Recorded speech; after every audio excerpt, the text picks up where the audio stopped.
Meu nome é José Cândido, eu sou especialista em manutenção de aeronaves e professor também de cursos voltados para aviação.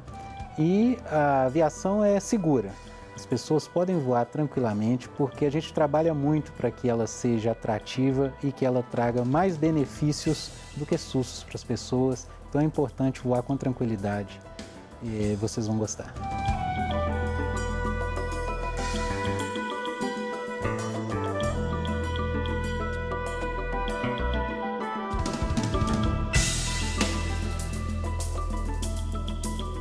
Meu nome é Luiz Henrique Santos, sou especialista em manutenção de aeronaves e também coordenador do curso de pós-graduação e graduação da PUC Minas, né, na área de engenharia aeronáutica. Vamos conversar um pouquinho sobre segurança na aviação e ressaltar aí os principais problemas, né, que podem colocar em risco a operação das aeronaves, né, e também como esses problemas podem ser trabalhados de forma a elevar a segurança operacional dos aviões.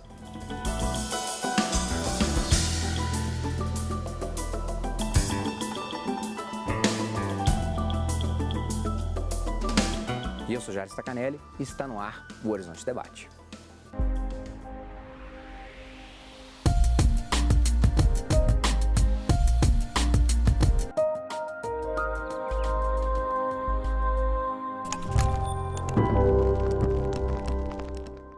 Olá! No dia 29 de novembro, um avião que levava a delegação da Chapecoense e jornalistas para Medellín, na Colômbia, caiu a poucos quilômetros da cidade colombiana. O acidente aéreo que chocou o mundo deixa muitas perguntas abertas. Quais são as possíveis causas do acidente? O Horizonte Debate de hoje discute o que envolve segurança aérea. Professores, acesso à informação, o mundo inteiro teve, o mundo inteiro se mobiliza com isso. Eu deixo a pergunta de $1 milhão aberta.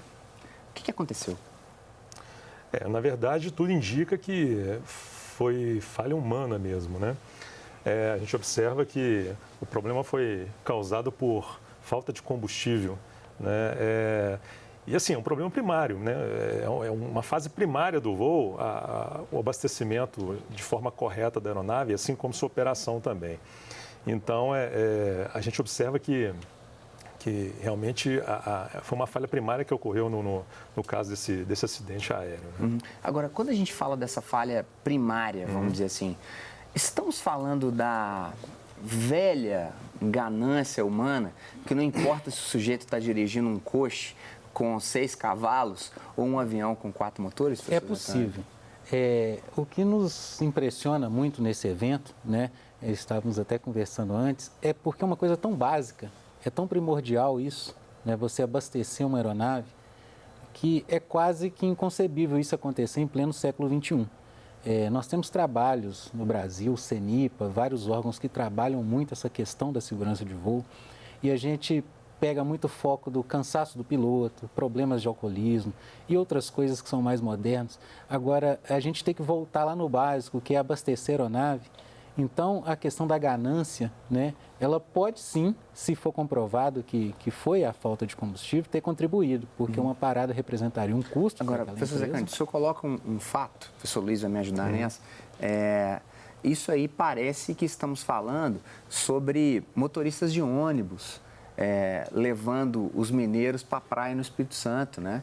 Então, o motorista que é submetido a uma sobrecarga de trabalho, então ele trabalha com pouco sono, e aí aqueles grandes ônibus acabam caindo ribanceira abaixo, ali em São Gonçalo do Rio Abaixo, perto de Manhuaçu. Isso também acontece na questão aérea? Olha, na verdade, toda a operação, né, aérea, toda a operação aérea, ela é normatizada, né, e ela é muito fiscalizada. Então, e as empresas da aviação comercial, né, assim como as empresas da aviação geral, só frisando a aviação comercial, entram as empresas comerciais mesmo, aviação geral, executiva. Sim. E aquele próprio empresário que tem o seu avião, né? Então, existe essa diferença. Todos têm esse cuidado, né, de não exceder o seu limite, né, ao estar operando uma aeronave.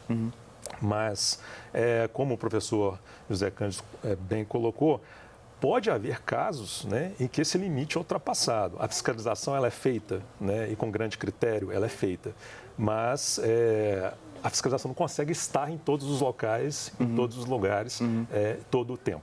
Essa fiscalização ela acontece em função do Ministério da Aeronáutica, em função da Agência Nacional de Aviação Civil. Como que se regulariza isso? Porque a empresa, de toda forma, ela visa lucro. A empresa é dona de um capital gigantesco. Sim. Quando falamos das cifras do voo da Chapecoense, nós estamos falando de um voo de ida em torno de $130 mil.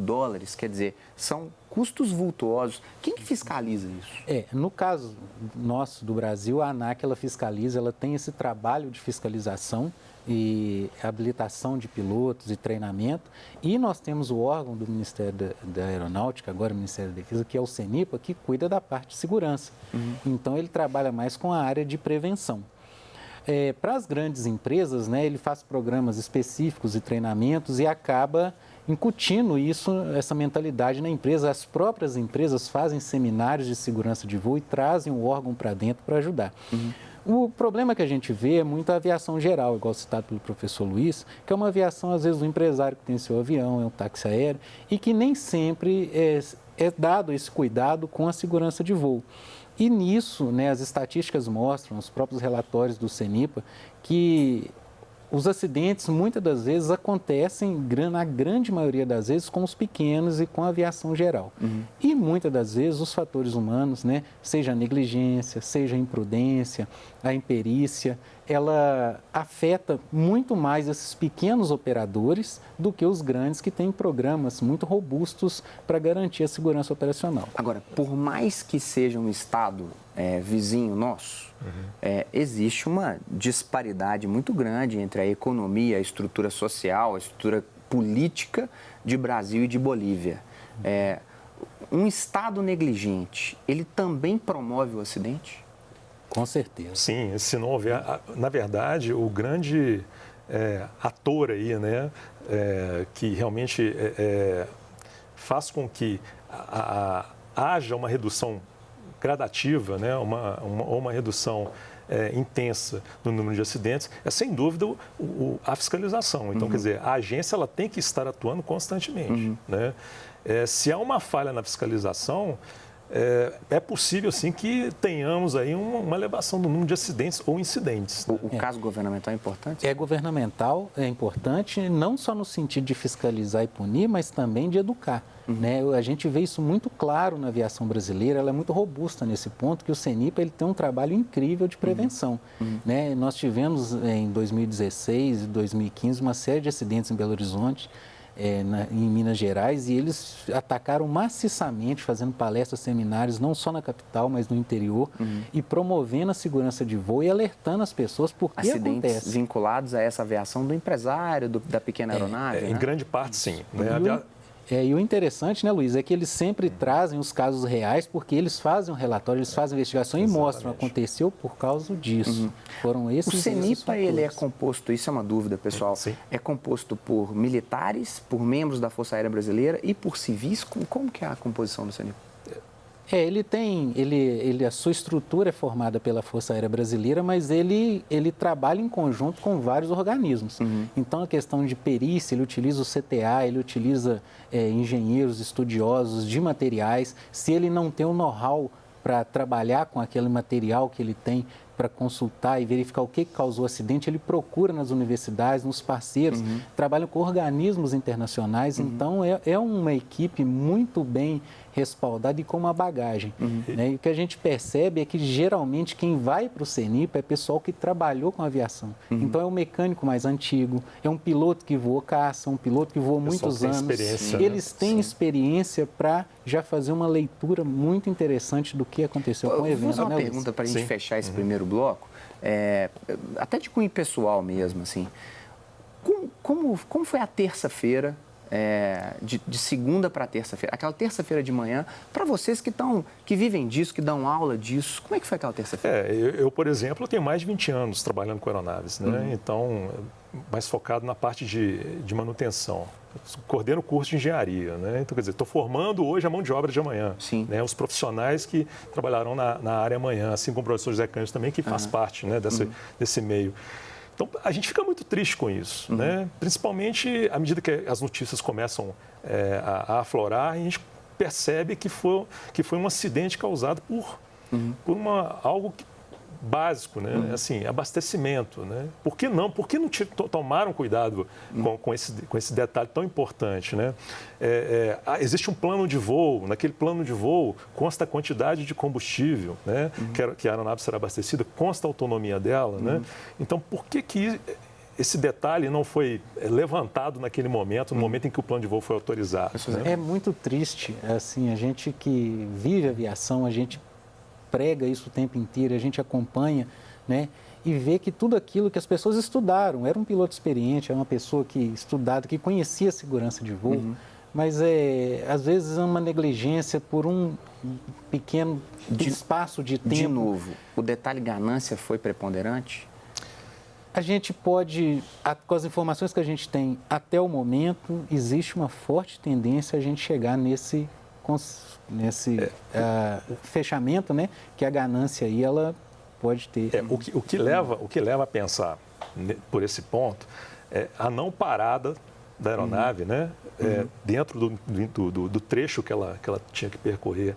Por exemplo, o aeroporto de Bogotá estava muito próximo. Estava próximo, né? Então era possível parar em Bogotá para reabastecimento.